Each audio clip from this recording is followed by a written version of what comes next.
the call she took in the dark. The call came just past midnight, a vibration against the nightstand that felt louder than thunder.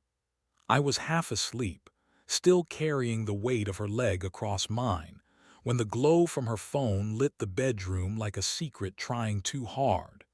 She slid out from under the sheets, whispered something about water, and padded barefoot into the kitchen. I closed my eyes, pretended to sleep, but my ears betrayed me. The hush of her voice carried through the apartment, soft, hurried, like words were trying to hide in the cracks of her throat. Then the laugh. Not the laugh she gives me, the one that lives in her chest. This was the quieter one pressed through her teeth, the kind you only let someone earn. We were supposed to be good. On Sundays, I iron pillowcases because flat cotton feels like a promise heat can keep. She sleeps with her palms splayed on my ribs like she's taking attendance of my breath. Our balcony forgives being too narrow for two chairs by letting us take turns and calling it choreography. When rain comes after midnight, we crack the window and let the city wash its face while we wash each other's. Her knee hooking behind my thigh with sailor's certainty. My mouth finding that nickel-bright coin beneath her collarbone, where breath admits it wants to be fire. But that laugh was not mine. When she returned, she kissed my forehead with a softness rehearsed to perfection. She curled against me, her skin cold from the kitchen air, and whispered, "Go back to sleep." My arms obeyed, but the rest of me stayed awake until the morning bled in through the blinds. Evidence is the hobby of men who want to be wrong. I started a folder called Skyline. Into it I slipped the first screenshot. Her phone's call log, 31 minutes, an unsaved number, timestamp 12:04 a.m., then the receipts she folded too neatly from a bar we'd never been to. The perfume bottle tucked behind her sweaters that smelled like salt and secrets. The doorbell clip where a stranger's jaw leaned too close to the lens. She began showering longer, lights off, telling the mirror she had migraines. She filled her glass only halfway at dinner, like the rest belonged elsewhere. The new chime her phone learned at 12:06 and 12:11 rang like a second household hidden inside ours. "Who is Milo?" I asked one morning, stirring coffee that refused to cool. She was good at this part. "A client," she said. "He doesn't sleep much, always calling about projects." Her thumb brushed my wrist, the old code, the one that used to unlock me completely. "You're thinking too loudly." I thought quietly into Skyline. One Friday I followed her. The bar was dim, velvet corners stitched with laughter that didn't belong to me. She walked in wearing the scarf folded with seminar confidence. He was already there, slate jacket, jaw careful, smile thin as a curtain. He raised two fingers, not quite touching the air, and something clear arrived on the table. Their heads leaned in like conspirators in a painting. Her hand covered his, and she laughed, the laugh I'd overheard in the kitchen. I left before they saw me. My chest felt like a room that had forgotten its architecture. That night she kissed me harder than usual, as if passion could be a disguise. Her mouth tasted like gin and guilt.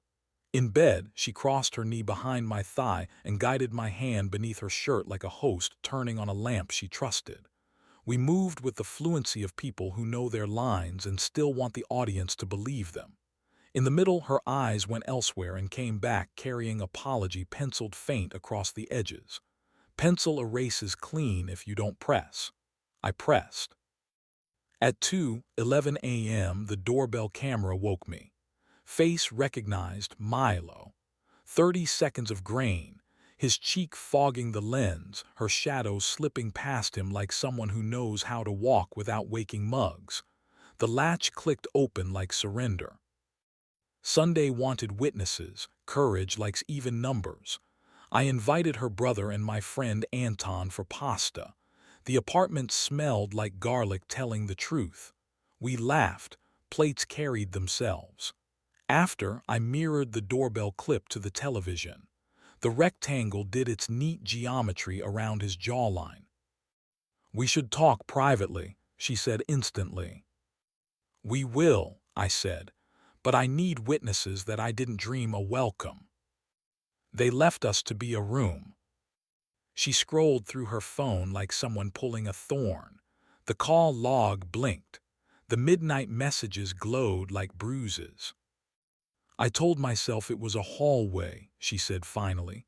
"Somewhere I could stand without a tour guide. I liked the echo." "Is he married?" I asked, because bureaucracy steadies grief. "Separating," she said. "A daughter, 7. "Do you love him?" The word is small until it sits down with a chair. She looked at the ceiling crack that refuses to choose a direction. "I love who I am when I stop narrating. With you I started describing myself from outside, like I owed footnotes to every heat." He turns the placards around and says he believes the painting without the text. "I loved us like architecture," she added, quiet. "I wanted weather." "We're going to separate," I said. The sentence felt like a key nobody would cut again. She nodded with relief I refused to rename cruelty. "Do you want me to go now?" "I want the door to forget his face," I said. "Pick a door, I'll take the other."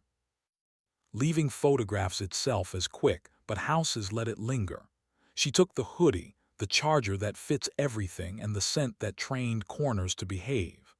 She left the scarf folded into weather, the candle that pretends to be the moon, and the call log that had betrayed her.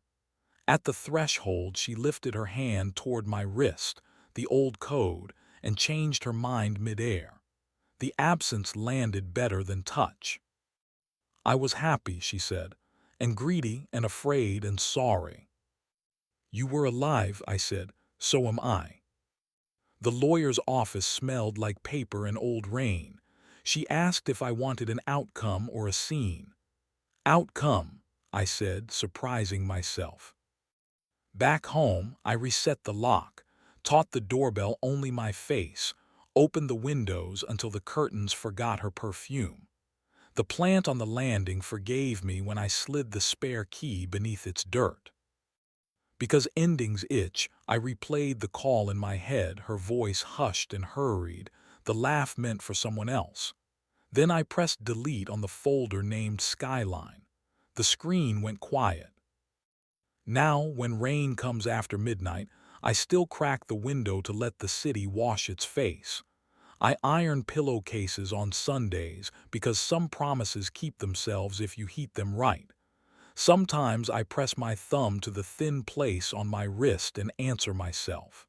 Here, here, here. The doorbell hasn't learned any new faces since. The phone asks if I want to improve recognition by sharing clips. I tell it no. Some calls deserve silence. Some nights, that's enough.